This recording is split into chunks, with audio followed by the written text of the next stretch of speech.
He started with a borrowed desk, a garage, and an idea no one believed in. His parents thought he was crazy. Wall Street laughed in his face, but he didn't blink. Because Jeff Bezos wasn't building a bookstore, he was building the future. Today, Amazon rules the world. But behind the prime deliveries and smiling logos is a man fueled by obsession, strategy, and a vision so ruthless, it rewrote the rules of capitalism. How did he do it? What did it cost him? And what can you learn from the mindset of the man who turned the internet into an empire? This is Mansa Musa Mode, and this is the raw, unfiltered rise of Jeff Bezos, the seed of a vision. Jeff Bezos was born in 1964 in Albuquerque, New Mexico. He wasn't born into wealth or privilege. In fact, his teenage mother, Jackie, raised him with the help of his stepfather, Miguel Bezos, a Cuban immigrant who adopted Jeff and gave him his last name. Even as a child, Jeff was different. While other kids were playing outside, Jeff was dismantling his crib with a screwdriver at age 3. As he got older, his curiosity only deepened.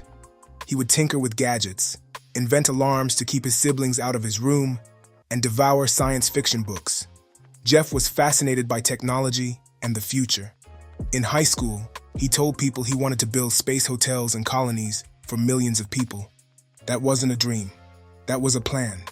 After graduating from Princeton with degrees in computer science and electrical engineering, Bezos could have gone anywhere. He took a job on Wall Street. He wore suits, made great money, and climbed the corporate ladder fast. But in 1994, everything changed. Jeff stumbled upon a statistic. The internet was growing at 2,300% a year. That number haunted him. To most people, it was just a cool fact. To Bezos, it was the opening of a new frontier, just like the American West or space. He saw it, a digital land rush, and he knew if he didn't act now, he'd miss the opportunity of a lifetime. So he did the unthinkable. He gave up the safety of Wall Street, gave up the money, the suits, the stability. He sat down with his parents and convinced them to invest nearly their entire life savings, over $200,000, into a risky startup idea. He told his boss he was going to sell books online. His boss looked at him like he was insane. But Jeff had made up his mind. He called it a regret minimization framework. He wanted to project himself to age 80 and make sure he wouldn't regret not having tried. That was the moment Amazon was born. Not in a garage, but in the mind of a man who refused to let fear dictate his future. The garage years. Bezos drove across the country from New York to Seattle, writing his business plan in the passenger seat while his wife, Mackenzie, drove. They had one idea: start with books. Why books? Because there were millions of titles, far more than any physical bookstore could ever stock. They set up shop in their garage. Bezos used doors for desks to save money. The walls were bare, the setup primitive, but the ambition was anything but. His employees remember how frugal and intense he was. Every dollar went back into the business. Every minute was spent pushing the limit. In July 1995, Amazon.com went live. Within 30 days, it was selling books in all 50 states and 45 countries. Jeff wasn't satisfied. He pushed hard. He demanded long hours, total commitment, and relentless innovation. He had a laugh that could cut through walls, but also a stare that could make grown men panic. He wasn't cruel, but he was obsessed. Obsessed with scale, efficiency, and growth. He told his team, "We are not in a sprint, we are in a marathon." His motto, "Get big fast." By the late 90s, Amazon was no longer just a bookstore. Jeff had a bigger vision, the everything store. He wanted Amazon to be the place where people bought everything: electronics, clothes, kitchenware, groceries, everything. And he wasn't just dreaming. He was executing, fast. But then came the crash, crisis, and conquest. In 2000, the dot-com bubble burst. Tech stocks collapsed, companies vaporized overnight. Amazon's stock plummeted by over 90%. People thought it was over. Investors mocked it as Amazon.toast. But not Jeff. While everyone else panicked, Bezos doubled down. He cut costs, slashed the workforce, and focused on core products.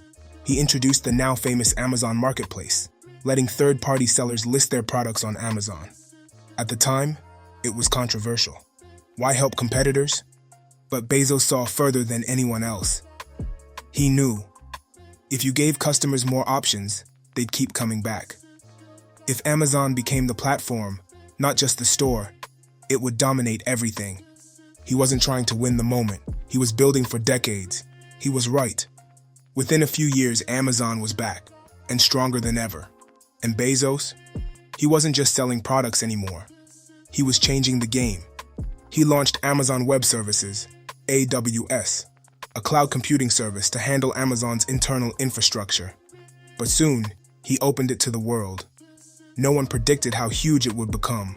Today, AWS powers giants like Netflix, Airbnb, NASA, even the CIA. It underpins a massive chunk of the internet and generates billions in profit. What started as a survival tactic became one of the most profitable and influential tech ventures in history. Bezos turned crisis into conquest, not by reacting, but by outthinking everyone else. The machine he built. By the 2010s, Amazon wasn't a company. It was a machine. A relentless, data-driven, customer-obsessed machine. Everything was measured. Everything optimized. Bezos believed in the power of long-term thinking. He didn't care about short-term profits. He wanted dominance, and he got it. Under his leadership, Amazon crushed bookstores, dominated e-commerce, disrupted retail giants like Walmart, and expanded into devices like the Kindle and Echo, logistics, groceries, buying Whole Foods, and even media, with Amazon Prime Video. Bezos engineered Amazon to be faster, cheaper, smarter, relentlessly innovating with AI, automation, and predictive analytics. It wasn't just about selling. It was about anticipating what customers wanted before they even searched for it. But it wasn't all triumphs. Inside Amazon, stories of brutal work conditions began to leak. Workers in warehouses were pushed to their limits. Office employees described a culture of ruthless competition, punishing hours, and metrics that judged every breath. Some called it toxic. Others called it necessary.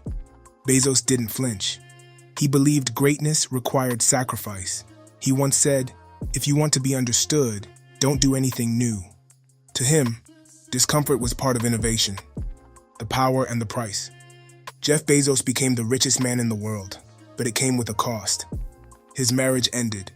He stepped down as Amazon CEO in 2021 to focus on other ventures, including Blue Origin, his space company. Remember that childhood dream of building space colonies? He never let it go. Bezos believes humanity must expand beyond Earth, that Earth is just one node in a future civilization. Some say he's trying to escape the problems of this world, but he sees it as ensuring its survival. For him, space is not a fantasy. It's a necessity. He imagines a future where millions live and work off-world, preserving Earth as a protected sanctuary. It's bold, audacious, maybe even delusional. But then again, so was selling books online in 1995. He's no longer just building companies. He's building legacies across Earth and beyond. Blue Origin's motto, Gradatim ferociter, step by step, ferociously, reflects his philosophy, relentless forward motion. And while critics call him a monopolist or a corporate overlord, Bezos remains focused on long-term impact. He once said, "We are stubborn on vision, flexible on details." He's poured billions into fighting climate change, investing in biotech, and reshaping how we think about the future. But he's also faced backlash for how that wealth was built, on the backs of warehouse workers and razor-thin margins. Still, Bezos doesn't seek popularity. He seeks progress. Whether you admire him or not, one thing is clear. Jeff Bezos is not just a businessman. He's a builder, a visionary, and a symbol of what's possible when obsession meets execution, even at a high personal cost. Jeff Bezos turned a garage idea into a global empire, with vision, strategy, and relentless will. But every empire has a price. So ask yourself, not what he built, but what you are building. This is Mansa Musa Mode. Hit like, subscribe, and tell us who's next. Stay sharp, stay legendary, activate your empire.